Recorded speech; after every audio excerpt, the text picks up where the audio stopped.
সম্ভব নিজের টিমকে ওভাবে করছি, এন্ড দেন সবাই খেলার মধ্যেই আছে, বিপিএল মাত্র শেষ হয়েছে কয়েকদিন আগে। তো preparation has been good. Tamim ভাই, মনে হচ্ছে যে বরিশাল টিমটাই মোহামেডান, জার্সিটা একটু চেঞ্জ। আরে না, না, কয়েকজন আমরা অবশ্যই কয়েকজন আছি একসাথে, so which is good thing, because সবাই সবাই বুঝি ভালো করে, এত বছর ধরে একসাথে খেলছি, তো একটা আন্ডারস্ট্যান্ডিং তো হয়ে যায়, so it's a good thing. আসলে অনেকেই আছে বরিশাল ক্রিকেটে, ঠিক, but it's a different format, different tournament. আশা করি মাউন্টেনের যে লক্ষ্য চ্যাম্পিয়ন হওয়া, অনেক বছর চ্যাম্পিয়ন হয় না, ওই ওই দিকে যেরকম আমরা আগে যেতে পারি। আমি 10-12 বছর ধরে ফলো করি। এই 10-12 বছর দেখিনি আপনি খেলেছেন কিনা কখনো মোহামেডান, এর আগে খেলেছেন কিনা? ঐতিহ্যবাহী ক্লাব মোহামেডানকে রিপ্রেজেন্ট করা নিশ্চয়ই এটা প্রাইডের বিষয়। অবশ্যই আমার কাছে মনে হয় লাস্ট টাইম মডার্ন যখন চ্যাম্পিয়ন হয়েছে তখন আমি ছিলাম। আর এটা বেশ 2010 সালের দিকে মনে হয় খুব সম্ভব, আরো আর পর 10-এর দিকে মনে হয় খুব সম্ভব। তারপরে আরো একবার খেলা হয়েছে আমার মডার্নে। বাট হ্যাঁ, আশা করি এই লক্ষ্যটা আমরা যেরকম অ্যাচিভ করতে পারি, এটা আমাদের নিজেদের জন্য ভালো লাগবে, plus this club deserve this. এত বড় একটা ক্লাব, বাট এত বছর ধরে চ্যাম্পিয়ন না হয়, it's not a great thing.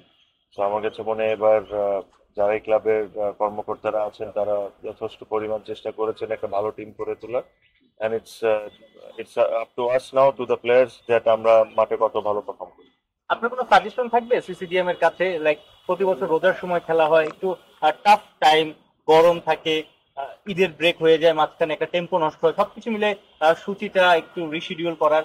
না, এটা করতে পারলে আসলেই ভালো হতো, বিকজ এক সময় এমন গরম পড়ে, আর প্লাস রোজা, এটা আসলে খেলাটা অসম্ভব হয়ে যায়। আর তার উপরে আমাদের যে জার্নিটা, মানে আমরা হয়তো 50 ওভার ক্রিকেট খেলি, বাট জার্নির হিসাব করলে কিন্তু অলমোস্ট 6 ঘন্টা আমাদের জার্নি করতে হয়। যারা বিকেএসপিতে খেলে 2-2.5 ঘন্টা লাগে সকালে যেতে, আসতে 3-3.5 ঘন্টা লেগে যায়। সেটা একটা খুবই প্লেয়ারদের জন্য খুব কষ্ট হয়ে যায়। বাট দেন এগেন, চাহিদা তো আমাদের সবকিছু সব সময় থাকবে, বাট আপনার অন দ্য আদার সাইড অন্য অনেক কিছু দেখতে হবে, যে আসলে সবাই চায় যে ন্যাশনাল টিমের প্লেয়াররাও খেলুক, এন্ড দেন এখানে বিপিএল আছে, ন্যাশনাল লিগ আছে। তো সবকিছু মিলে আমি শিওর যদি এরকম কোনো উইন্ডো তারা বের করতে পারে, তাহলে এটা খুবই ভালো একটা জিনিস হবে, স্পেশালি একটু শীতকালের দিকে বা একটু ওয়েদার যখন ভালো থাকে। বিকজ আমরা প্রতিটা বছর দেখি এখানে যে কোনো একটা অ্যাক্সিডেন্ট কিন্তু হয়ে যেতে পারে, যে পরিমাণে গরমের মধ্যে আবার রোজার মধ্যে খেলা হয়, and then all the journeys. So I know it's difficult, এটা না যে সিসিডিএম ইচ্ছা করেই কাজটা করে, আই এম শিওর ওদেরও অনেক রিজনস আছে না করার। বাট তারপরও আমি আমার তরফ থেকে রিকোয়েস্ট করতে পারি যে যদি এরকম কোনো একটা উইন্ডো খুঁজে বের করতে পারে যেখানে আসলে সবার জন্য সুবিধা, তাহলে ভালো হয়। আপনার আপনার একটা টুর্নামেন্টে রাজস্থানে খেলতে যাওয়ার কথা, ভারতে মার্চের 10 থেকে 18, আর সেখানে কি যাচ্ছেন? গেলে কতদিন না? যে স্পেশালি ওরা 2টা ম্যাচ খেলার জন্য খুব রিকোয়েস্ট করছে আমাকে, but it's very high unlikely that I will. আমি ভাই, আপনার কি অনেক বড় বড় নাম আছে এবং আপনাদের আশেপাশে যারা আছে তাদের নামও অনেক ক্রিকেটের নাম আছে, কিন্তু ভাই অন্য অনেক হেভিওয়েট ক্রিকেটার যেমন লিটন দাস, মোস্তাফিজুর রহমান, ওরা দল পাচ্ছে না, এটা কি ডিসঅ্যাপয়েন্টিং? লিটন দাস দল পেয়েছে, আমরা গুলশানে সে খেলবে। সো মুস্তাফিজেরটা আমি জানি না, but it is very unfortunate যদি এরকম হয়ে থাকে, বিকজ আপনার এরা প্রমিনেন্ট ন্যাশনাল টিম প্লেয়ার্স। আর এদের অবশ্যই অবশ্যই এই টুর্নামেন্ট খেলা উচিত। আমি কালকে একটা কথা বলেছি যে premier league is the backbone of Bangladesh cricket, আমি এটা ফিল করি। সো এই ধরনের টুর্নামেন্টে তাদের অবশ্যই খেলা উচিত। আর আর আমি আশা করি এত বড় বড় ক্লাব আছে, কেউ না কেউ তো তাদেরকে নিবে। আর এরকম না যে দে আর পারফর্মার্স, সো তারা পারফর্ম করে যেখানেই খেলে না কেন, so they deserve to be in the best of the teams. Being the most senior player of the upcoming tournament, Tamim Iqbal, মানে এটা আমি সবার।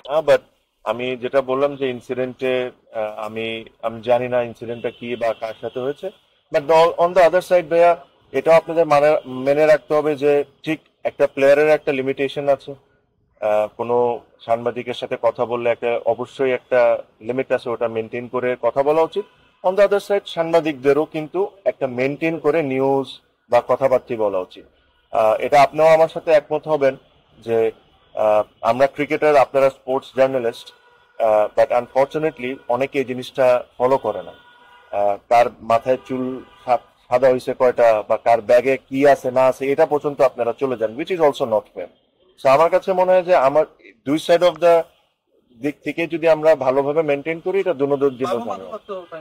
অবশ্যই আমি যেটা বললাম, যেটা যদি এরকম কোনো কিছু হয়ে থাকে এটা ভালো না, কিন্তু অনেক কিছু এই সাইড থেকেও হয়, ওটাও হওয়া উচিত না। সো আমি দোনোজনই, ক্রিকেটাররা is a big stake holder in cricket, media is also a big stake holder in cricket.